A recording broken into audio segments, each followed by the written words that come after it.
Hi! இன்றைக்கி நான் ஒரு சின்ன குக்கிங் டிப்ஸ் தான் சொல்ல போகிறேன். யூசுவலாக நம்ம ஃபிஷ்ஷு, சிக்கன், மட்டன் இப்படி எந்த நான்வெஜ் வாங்கினாலும் அதை நல்லா மசாலாவில் ஊற வச்சுட்டு அப்புறம் கொஞ்சம் நேரம் கழித்து அதை நம்ம சமைப்போம், இல்லை ஃப்ரை பண்ணுவோம் கரெக்டாக. இப்போ அதுக்கு முன்னாடி ஒரு சின்ன ப்ராசஸ் ட்ரை பண்ணி பாருங்கள். அந்த டேஸ்ட்டே சூப்பராக இருக்கும். என்ன பண்ணணுன்னா, நான் இன்றைக்கி அயில மீன் வாங்கியிருக்கேன். அதை எப்படி ஸ்லைஸ் பண்ணிவிட்டு நல்லா க்ளீன் பண்ணிவிட்டு அப்புறம் அது மூழ்கிற அளவுக்கு கொஞ்சம் தண்ணி ஊற்றி வச்சுட்டு அந்த தண்ணியில் கொஞ்சம் கல் உப்பு போட்டு நல்லா மிக்ஸ் பண்ணி வச்சுக்கணும். நான் ஒரு 15-20 மினிட்ஸ் தான் வச்சேன். இது ஃபிஷ்னால் நான் ஒரு மேக்ஸிமம் ஒரு 15-20 மினிட்ஸ் வச்சேன். இதே மட்டன் அல்லது சிக்கன் அப்படின்னா இன்னும் கொஞ்சம் நேரம் கூட வைக்கலாம்.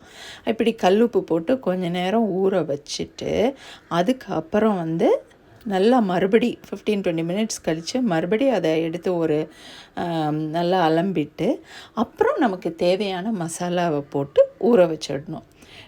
மசாலா ஒவ்வொருத்தருக்கும் ஒவ்வொரு மாதிரி மாறலாம்.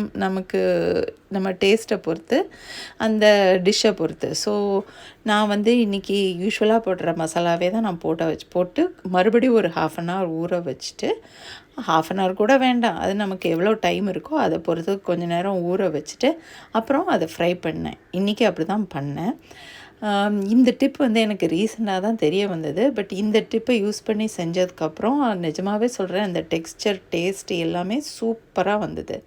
நீங்களும் இதே போல் செஞ்சு பார்த்துட்டு அப்புறம் எப்படி வந்ததுன்னு கண்டிப்பாக கமெண்டில் சொல்லுங்கள். நிஜமாகவே ரொம்ப பிடிக்கும்னு நினைக்கிறேன்.